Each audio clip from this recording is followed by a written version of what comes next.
on aura l'assistance. Bonjour. Donc, notre thème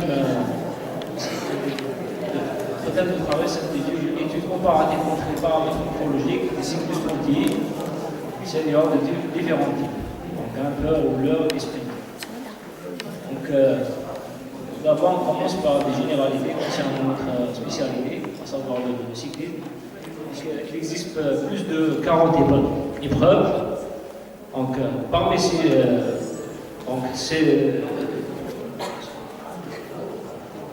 là, on distingue plusieurs spécialités. On a la route, la piste, mountain bike, cyclocross, BMX, le BMX Racing et le BMX Freestyle, le cyclisme artistique en salle, et le cyclisme en salle, cyclocross, et enfin le trial. Donc, parmi ces spécialités, on prend l'exemple de la piste, où on trouve plus de 17 épreuves. Donc des épreuves dites d'endurance et d'explosivité. Donc, cette variété dans les épreuves a imposé à ce que les recherches s'intéressent dans la différence sur le plan morphologique. Donc, parmi les études, on trouve l'étude de Whitehall où ils ont pris comme échantillon les routiers et les pistards. Dugarry a pris les routiers, les spécialistes en vitesse et poursuite. Foley-Hall ont pris les spécialistes en vitesse, poursuite, route et contre-la-montre. Martinez a pris seulement les routiers. Possiété après les routiers, les spécialistes en VTT et en BMX. Et enfin, Léon a pris les routiers et les pistards.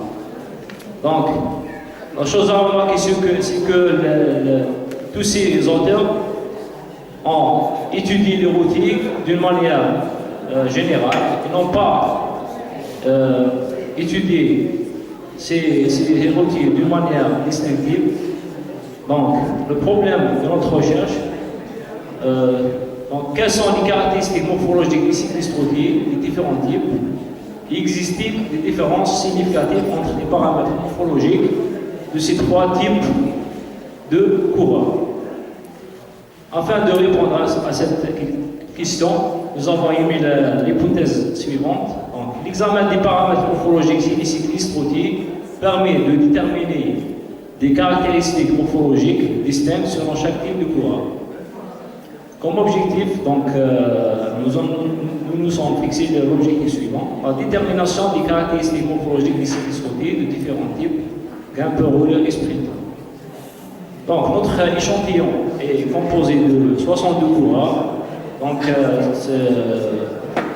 ces athlètes ont été mesurés la veille d'une compétition internationale organisée par la Fédération algérienne de cyclisme. Ce sont des coureurs de différentes nations, des deux continents, africains et européens. Donc, ces athlètes ont été scindés en grimpeurs, donc au nombre de 25 coureurs, rouleurs, 22, et sprinteurs, 15 coureurs. Donc, comme matériel, nous avons utilisé un anthropomètre pour les différentes points anthropométriques, un mètre rebond pour les circonférences, un calipère pour les plus cutaniers, un compas d'épaisseur pour les grands diamètres et les petits diamètres, une balance pour le poids. Comme technique statistique, nous avons utilisé le logiciel SPSS dans lequel nous avons utilisé l'analyse en composants principales, statistiques discrétées pour le calcul du moyen écart type et statistiques analytiques pour la comparaison des moyennes pour les trois types de coureurs. Comme mesure, nous avons après l'utilisation de l'analyse en composants principaux, nous avons pu sélectionner sur 43 paramètres donc 28 paramètres. Premièrement, les poids et la taille en paramètres totaux, fondamental pour toute étude morphologique. 6 diamètres, 8 conférences, 5 plis cutanés et 9 longueurs. Résultat, donc nous avons fait une analyse comparative entre les différents paramètres morphologiques pour l'ensemble pour les 3 types de cohortes, en commençant par les paramètres totaux. Donc, la chose à remarquer, c'est que les grimpeurs présentent des poids faibles par rapport aux rouleurs et sprinteurs. Donc, c'est un poids qui représente un avantage dans les étapes de montagne, qui nécessite un rapport poids-puissance optimal. Et à la fois, il ne représente pas un avantage dans les courses où le profil est plat. Donc, concernant la taille, donc, les rouleurs représentent une taille légèrement plus grande par rapport aux sprinteurs et grimpeurs. Pour le diamètre, donc, la chose à remarquer, c'est que les rouleurs présentent des diamètres plus grands que celles des grimpeurs et des sprinteurs. Donc, les résultats concernant le diamètre métrocontérien sont similaires aux résultats de Foley et se contredit par rapport aux résultats de Tanner et de Lyon.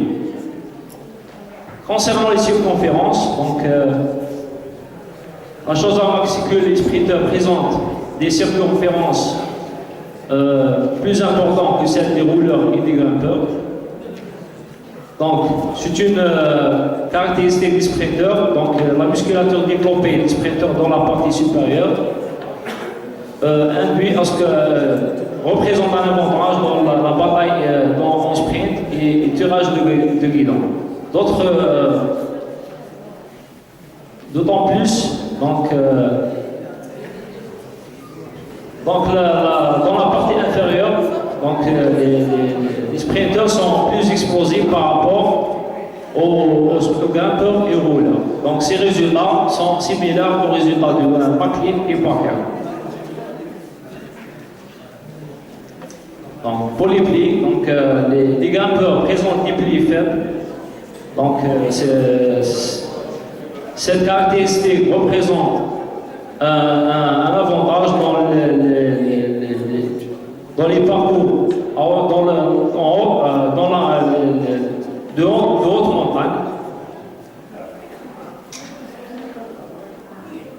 Donc, à la fin, d'un point de vue global, cette étude accentue l'importance de caractérisation des cyclistes routiers de différents types pour servir de référence pour les scientifiques et les entraîneurs pour le développement d'un programme d'entraînement qui doit être différencié pour chaque type de cycliste, ainsi que le choix des coureurs capables de participer dans les épreuves en route, prenant en considération le profil du parcours, donc montagne, plat ou bien vallonné. Merci pour votre attention.